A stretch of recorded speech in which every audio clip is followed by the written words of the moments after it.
Assalamualaikum warahmatullahi wabarakatuh. Saya Waude Sukmawati. Tujuan saya membuat video ini yaitu untuk memenuhi tugas ujian akhir semester mata kuliah Teori Ekonomi Makro.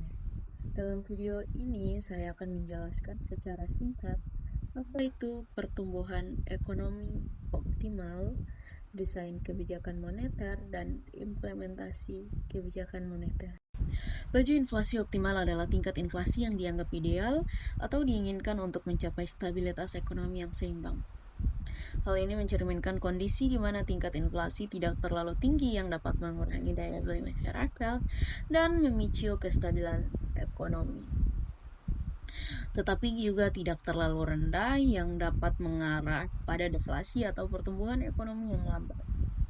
Secara umum, inflasi optimal biasanya ditetapkan oleh otoritas moneter suatu negara berdasarkan analisis terhadap berbagai faktor ekonomi dan sosial. Ciri-ciri inflasi yang sudah dianggap optimal yaitu contohnya yang terjadi pada tahun 2022 dan 2023 yaitu sebesar 3,0% dan 2,5% untuk tahun 2024, dan ini telah ditentukan oleh pemerintah melalui Menteri Keuangan dan Bank Indonesia oleh Undang-Undang. Dampak kenaikan inflasi yang tidak optimal. Dampak inflasi di suatu negara dapat menyebabkan timbulnya keresahan masyarakat, apalagi jika terjadi secara berkala. Kenaikan harga karena inflasi dapat menyulitkan masyarakat, terutama bagi masyarakat yang memiliki penghasilan rendah. Untuk mengatasi inflasi, pemerintah perlu menerapkan kebijakan ekonomi yang tegas dengan berfokus pada kesejahteraan masyarakat. Berikut ini adalah dampak inflasi menurut jurnal Hubungan Inflasi Terhadap Pertumbuhan Ekonomi di Indonesia oleh Kalicia Hong. Yang pertama, menurunkan kesejahteraan masyarakat. Dampak inflasi akan menurunkan kesejahteraan masyarakat, terutama yang memiliki penghasilan tetap. Karena inflasi, harga barang pasar naik, sedangkan penghasilan masyarakat tidak berubah. Yang kedua, suku bunga. Suku bunga akan meningkatkan lembaga-lembaga keuangan untuk menerapkan suatu kebijakan untuk menambah tingkat suku bunga pinjaman agar tidak terjadi penurunan pada nilai mata uang.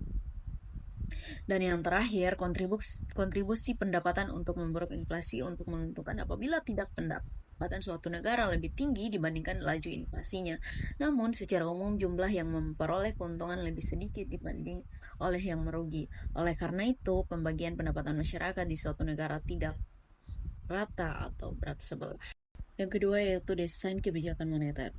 Kebijakan moneter adalah langkah-langkah yang diambil oleh bank sentral suatu negara untuk mengatur pasokan uang yang beredar, jangan sampai berlebihan ataupun kurang. Tujuan dari kebijakan moneter adalah untuk mencapai dan menjaga stabilitas harga, mempromosikan pertumbuhan ekonomi yang sehat, dan menjaga stabilitas sistem keuangan. Jenis-jenis kebijakan moneter. Kebijakan moneter dibagi menjadi dua, yaitu yang pertama kebijakan moneter ekspansif. Kebijakan moneter ekspansif sering juga disebut dengan kebijakan uang longgar atau easy money policy. Ia adalah kebijakan yang mengatur jumlah uang yang dipasok dalam perekonomian. Caranya yaitu dengan menurunkan suku bunga, membeli sekuritas pemerintah oleh bank sentral, dan menurunkan persyaratan cadangan untuk bank. Kebijakan ekspansif juga menurunkan tingkat pengangguran dan merangsang aktivitas bisnis untuk kegiatan belanja konsumen. Sedangkan yang kedua yaitu kebijakan moneter kontraktif. Kebijakan moneter kontraktif adalah suatu kebijakan yang dalam rangka untuk mengurangi jumlah uang yang beredar. Kebijakan ini dilakukan pada saat perekonomian mengalami inflasi. Disebut juga dengan kebijakan uang ketat atau tight money policy. Kebijakan moneter kontraktif sering juga disebut kebijakan uang yang ketat atau thin money policy. Ialah kebijakan yang mengurangi jumlah uang yang beredar. Tujuan kebijakan ekonomi yang pertama yaitu stabilitas ekonomi. Stabilitas ekonomi adalah suatu keadaan di mana pertumbuhan ekonomi berlangsung secara terkendali dan berkelanjutan. Yang kedua yaitu kesempatan kerja. Kesempatan kerja akan meningkat bila produksi juga meningkat. Peningkatan produksi biasanya diikuti dengan perbaikan nasib para karyawan yang ditinjau dari segi upah maupun keselamatan kerja. Yang ketiga yaitu kestabilan harga. Kestabilan harga ditandai dengan stabilitas harga barang dari waktu ke waktu. Harga yang stabil menyebabkan masyarakat percaya bahwa membeli barang pada tingkat harga sekarang sama dengan tingkat harga yang akan datang atau daya beli uang dari waktu ke waktu adalah sama. Dan yang keempat yaitu menjaga stabilitas dan pertumbuhan ekonomi. Menjaga stabilitas harga dari banyaknya jumlah uang yang beredar, meningkatkan kesempatan kerja, memperbaiki posisi neraca perdagangan dan neraca pembayaran. Implementasi kebijakan moneter. Kebijakan moneter pada dasarnya merupakan suatu kebijakan yang bertujuan untuk mencapai keseimbangan internal.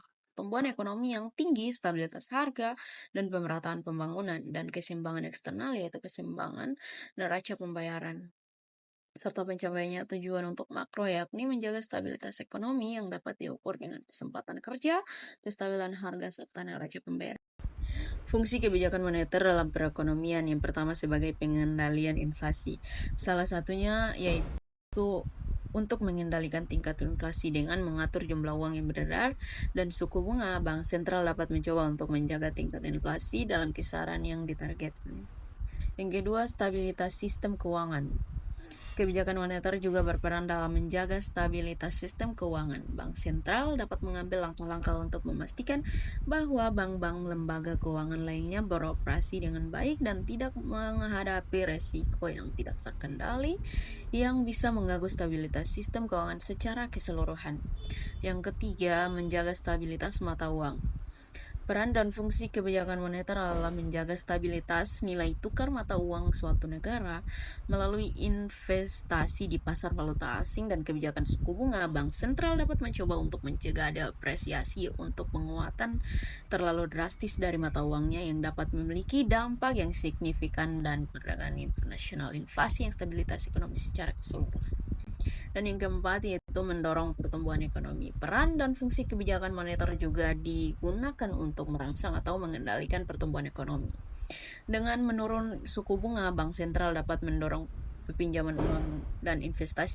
Kesimpulan yang dapat diambil dari materi tersebut yaitu jika dilihat dari tujuan kebijakan moneter yaitu untuk mengatur jumlah peredaran uang di masyarakat. Tentunya kebijakan ini bertujuan untuk memelihara stabilitas nilai tukar mata uang rupiah